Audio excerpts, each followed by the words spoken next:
My ex left me for the woman he spent the last 5 years telling me not to worry about. She's just a colleague, Brandon would say whenever I mentioned Veronica. You're being paranoid. The gaslighting was so effective that I started therapy, convinced my jealousy was destroying our relationship. My therapist would ask gentle questions while I sobbed about being the toxic one. Brandon even joined a session once, holding my hand while explaining how my insecurities were pushing him away. I just want her to trust me, he'd said, voice breaking perfectly. Veronica was his business partner at the tech startup they'd founded together. Late nights debugging code, weekend strategy sessions, conferences in Vegas where spouses weren't invited because it's all boring work stuff. I believed him because I wanted to be the cool girlfriend, the one who didn't check phones or ask too many questions. When he proposed after 4 years together, I thought I'd won. See? Just colleagues. The wedding planning consumed me. Meanwhile, Brandon was securing venture capital funding. Veronica was handling the presentations, he explained. She was brilliant with investors. 3 weeks before our wedding, I came home early with food poisoning. Brandon's car was in the driveway, though he'd said he'd be at the office until midnight. I found them in our bed, the one we'd picked out together at IKEA, arguing over thread counts. Brandon didn't even scramble for clothes. He just sighed. I guess you know now. The casualness destroyed me more than the betrayal. Veronica wrapped herself in my robe, the silk one Brandon bought me for Christmas, and said, "We've been together for 3 years.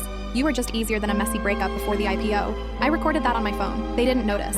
The IPO Brandon had promised would fund our honeymoon, our house, our future children's college funds. That night, I called my uncle, a forensic accountant who'd worked with the SEC. I told him everything while Brandon moved his things out, not even attempting an apology. Within 48 hours, my uncle had found something interesting. Veronica had been siphoning startup funds into personal accounts. Small amounts, but consistent. The kind of thing that destroys companies and sends founders to prison. Brandon had been too blinded by love, or lust, to audit his partner. I sent him the evidence 3 days before the IPO. His panicked voicemails filled my phone. How could I do this to him? To the company? To their employees? You mean how could Veronica do this? I texted back. I'm just a paranoid ex-girlfriend, remember? The IPO was pulled. Investors fled. The SEC launched an investigation. Veronica was arrested at the airport with $2.3 million in embezzled funds and a ticket to the Caymans. Brandon wasn't charged, but his reputation in Silicon Valley was destroyed. No one trusts a founder who can't even notice his partner stealing millions. The last time I saw him was at a Starbucks 6 months later. He was working on his laptop, probably sending his resume to companies that would never hire him. His clothes were wrinkled. The confident swagger was gone. He looked up as I walked past with my coffee. "You destroyed my life," he said quietly. "No," I replied. "Veronica did that. You just chose not to worry about her." I'm engaged now to someone who introduces me as his partner, not his paranoia. Someone who understands that trust isn't blindness.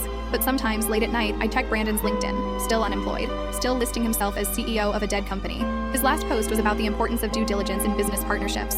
The comments were brutal. My therapist says I've processed the betrayal well, that I've moved forward in a healthy way. She doesn't know I've kept one thing, a screenshot of Veronica's mugshot. It's saved in a folder labeled "Trust Your Instincts."